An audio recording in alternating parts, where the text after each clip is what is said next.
Parce que j'étais venu faire un petit spectacle il y a un mois. Oui, ça j'ai entendu. Vous vous en souvenez alors? J'ai entendu ça, mais je voudrais écouter les autres. Et oui, oui, oui. Non, bah, on va démarrer sur le nouveau spectacle, mais justement j'étais en train de voir si parmi vous il y en avait beaucoup qui se souvenaient de l'ancien spectacle. Oui, oui. Ah, voilà, exactement. C'était un spectacle donc sur Agde, la ville aux trois cités. Et donc aujourd'hui, bah, je suis venu vous présenter un nouveau spectacle. Un nouveau spectacle que j'ai présenté lors d'un concours d'éloquence il y a quelques mois. Et donc, le principe du concours d'éloquence, c'est qu'on nous donnait une citation d'un penseur célèbre. En l'occurrence, c'était André Gide. André Gide. Voilà, et la citation, c'était « Tout ce que tu ne sais pas donner te possède ».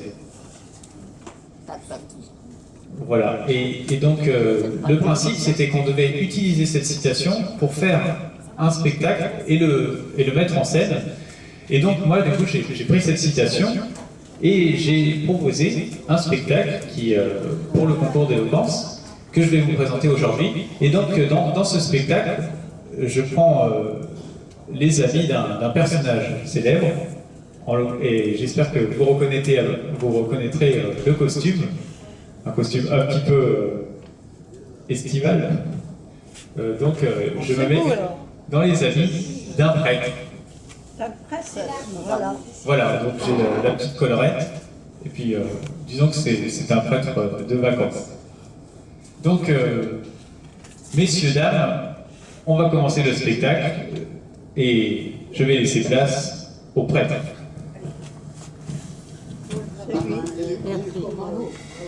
Mes bien chers frères, mes bien chères sœurs, communions nos esprits. Je ne viens pas ici, parmi vous, pour prêcher la bonne parole, mais plutôt pour vous proposer le raisonnement d'une pensée qui alimentera votre propre réflexion. Les différentes paroisses que j'ai dirigées, les différentes missions que j'ai accomplies, les différentes brebis égarées que j'ai ramenées dans le droit chemin, les différentes âmes tourmentées que j'ai confessées et conseillées, me conduisent aujourd'hui face à vous pour réfléchir plus en détail à la proposition d'un homme, André Gide, homme de lettres et des lettres. Il nous disait un jour: tout ce que tu ne sais pas donner te possède. Maxime paradoxale en premier lieu. Or, ma profession de prêtre m'a appris à apprécier les paradoxes qui ne nient pas les vérités, mais les confrontent. Notre paradoxe tient ici du bouleversement de la notion de propriété, où le propriétaire devient possédé, où la propriété devient propriétaire, et où notre bien le plus grand se révèle être notre plus grand mal. Plus qu'une formule pensée, nous avons ici-là une pensée formelle qui nous invite à réenvisager la hiérarchie de la vie. Que possédons-nous vraiment? Il existe trois types de propriété: matérielle, intellectuelle, sentimentale. Des objets, des idées, des passions. Nous prenons pour acquis toutes ces acquisitions sans nous interroger un seul instant sur le bien fondé du bien. Bien est un terme ambigu, renvoyant à la fois à la valeur salutaire, le bien de l'humanité, tout autant qu'à la simple possession matérielle, un bien immobilier. Il en va de même pour le verbe attacher, qui évoque aussi bien le lien qui enjolive, s'attacher à quelqu'un, que le lien qui entrave, quelqu'un qui nous attache. Aussi nous faut-il reconsidérer la propriété afin de déterminer si la véritable possession ne serait pas la résultante du détachement. Pour cela, n'ayez crainte, nous avons des ressources.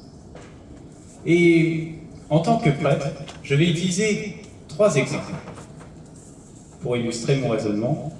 3 personnes que j'ai rencontrées en confessionnat ou ailleurs. Les rencontres se font partout. Je vais utiliser 3 rencontres pour illustrer mon raisonnement. Et avec cela, nous avancerons. 3 personnes qui illustreront à chaque fois les possessions matérielles, intellectuelles, sentimentales. La première de mes rencontres que j'ai effectuée s'est déroulée en pleine rue. J'étais sorti tard de la messe. Vous savez, prêtre, c'est un emploi fatigant. Donc j'étais sorti prendre l'air un petit peu. Je me baladais comme ça dans les rues d'Anne. Je passais devant la Villa Clémentia, je me suis dit, oh, un jour, je passerai faire un petit spectacle. Et puis, ben voilà, en passant dans la rue, un jeune homme était agenouillé à côté d'une voiture, et la voiture avait une vitre brisée.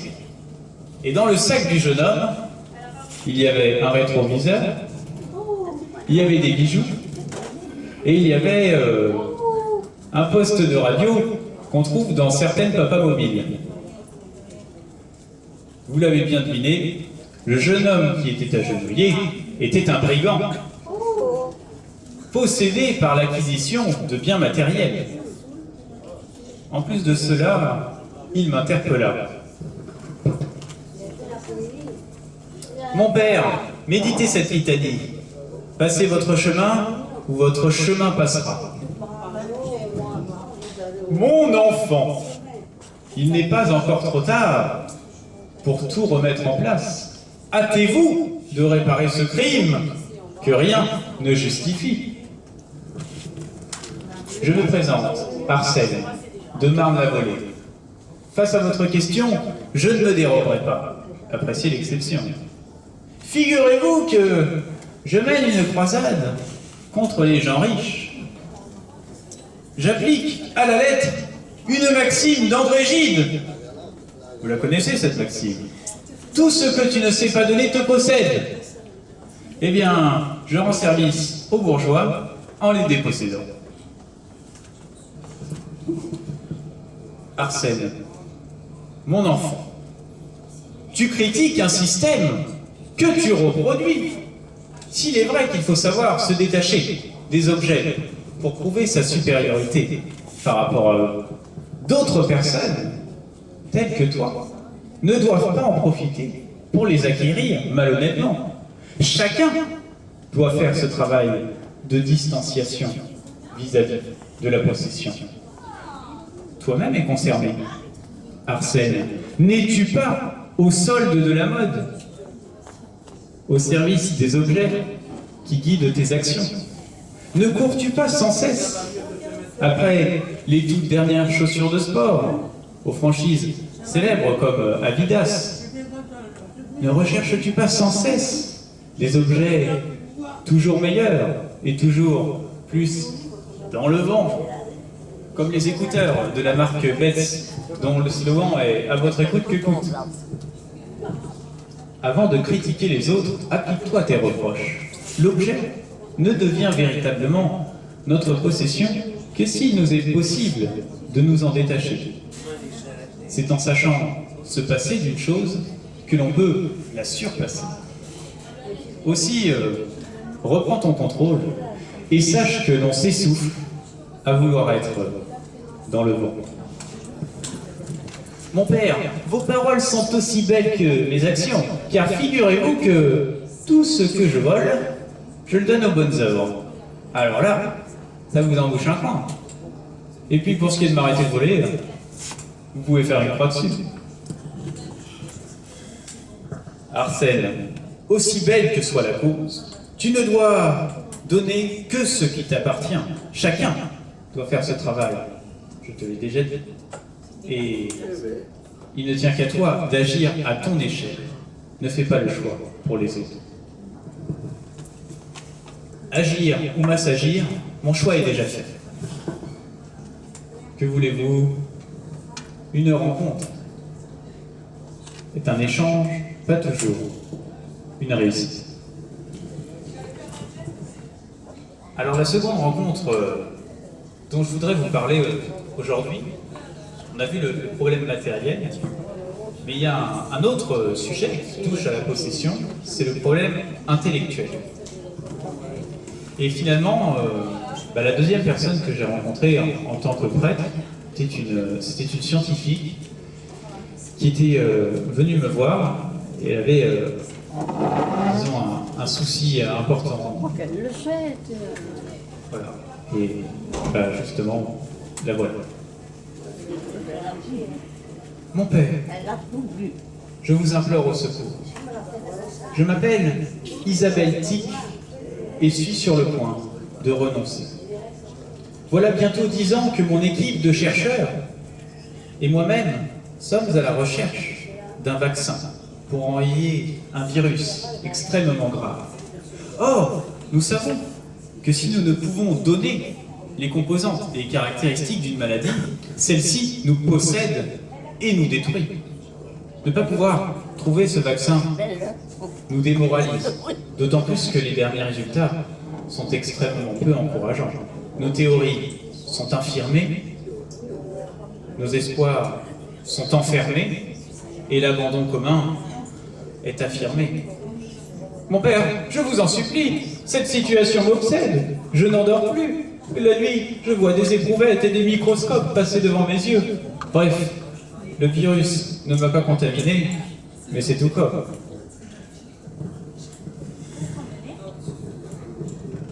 Ma chère mystique, le propre de la science n'est-il pas de conduire à des problèmes?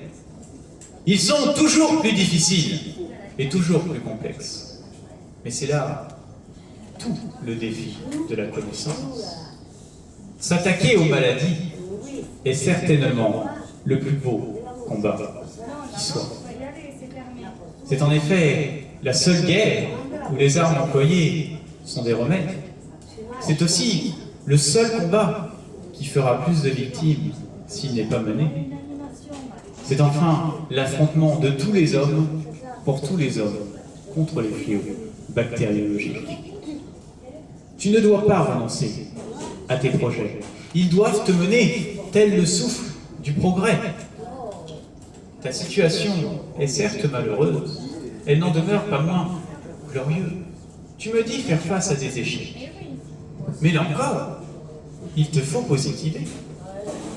Les échecs ne sont pas une fatalité, mais un jeu alliant réflexion et stratégie. Certaines pièces nous rendent fous, mais d'autres nous couronnent. On peut louper son tour et gagner la partie. Le savoir est au centre de l'échec. Or, pour posséder le savoir, il faut le donner. Le savoir est notre enjeu crucial. N'y renonce jamais. Pour parents. Voilà. Vous avez raison, mon père. C'est en la connaissance qu'il faut avoir la foi. Oui, il faut avoir la foi, mais n'oublie pas la Trinité. C'est vrai, mon père. Merci, merci encore, et encore merci. Ce n'est pas à ça que je pensais, la Trinité. Ah, pardon, mon père. Encore merci, merci encore, et merci. Que voulez-vous? Que voulez-vous? L'esprit... C'est gentil. Mais que voulez-vous? L'esprit cartésien des scientifiques préfère le signe foi des multiplications à la foi dans le signe des bénédictions. Bravo, mon père. Oh, merci.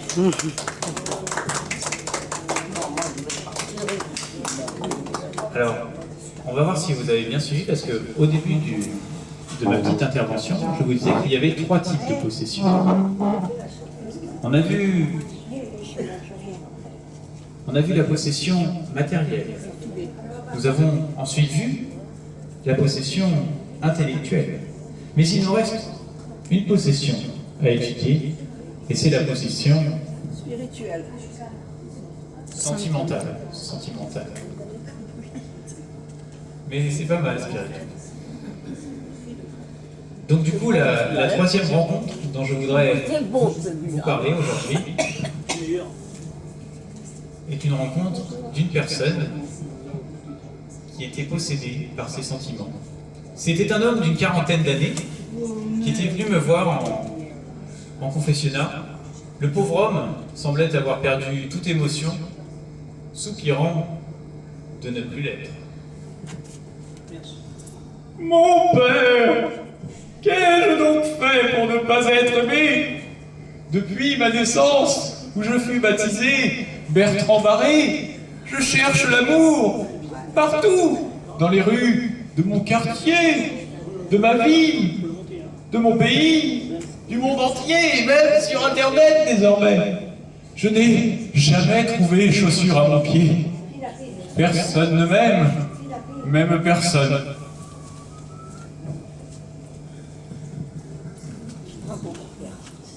Tout d'abord, mon enfant, j'oserais vous dire que parler de l'amour comme d'une chaussure, c'est faire un mauvais pas. Et oui, même un prêtre peut faire de l'esprit. Votre triste cas illustre bien le fait que l'amour nous possède, nous submerge et nous soumette. Mais tu as néanmoins contribué à cette situation. Il ne faut rien attendre de l'amour. C'est l'amour qui attend beaucoup de nous. Dis-toi bien que pour être aimé, il faut d'abord renvoyer ce sentiment. Si tu ne parviens pas à donner de l'amour, alors celui-ci te soumettra, te submergera et te rendra malheureux. Dans l'amour, on donne avant de recevoir. Nous sommes dans les champs. L'emblème de l'amour, Cupidon, tient beaucoup plus du don que du cupide. Et oui, nous sommes dans les champs. Dans la relation amoureuse, il y a partage. De la même façon qu'il faut un adversaire dans un combat pour se battre, il faut un partenaire dans l'amour pour que le cœur puisse battre. Dans l'amour, il faut savoir donner avant d'espérer recevoir. Et ce noble sentiment nous apprend que c'est en sachant s'oublier que l'on devient central. Voilà. Mais qu'est-ce que vous y connaissez, vous, d'abord, en tant que prêtre? Vous êtes entré dans les ordres, hein? Vous ne devez aimer personne. Et alors? Vous faites ici une grave erreur, mon enfant. J'aime Dieu. Il s'agit d'un amour sans faille et sans fin. D'ailleurs, ce noble sentiment m'a appris à parler théorie sans avoir recours à la pratique. Ah bien sûr, ça c'est pratique, mais vous racontez des balivernes, hein, parce que moi j'ai déjà aimé des gens et j'ai rien eu en retour. Voilà. Car tu ne recherches pas l'amour, mais la satisfaction. Or, tu dois trouver ta satisfaction dans le fait de donner de l'amour. Il suffit, j'en ai trop entendu, de toute façon, t'es pas mon père. Que voulez-vous?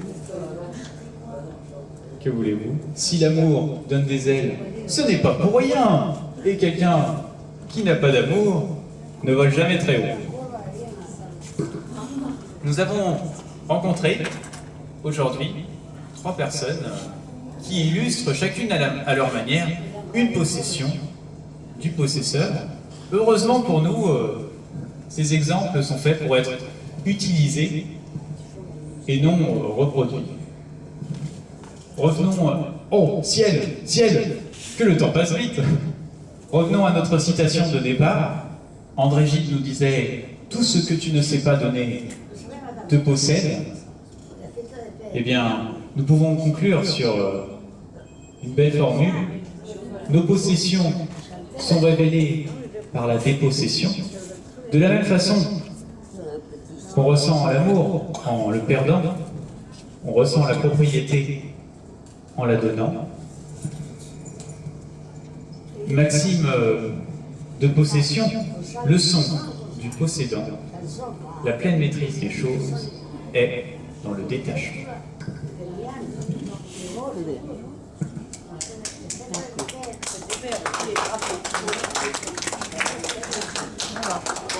j'arrange bien les affaires, moi. Et puis voilà. Merci à tous de votre attention. Et puis je vous souhaite une très belle fin de journée. Puis je vous dis à bientôt. Et puis,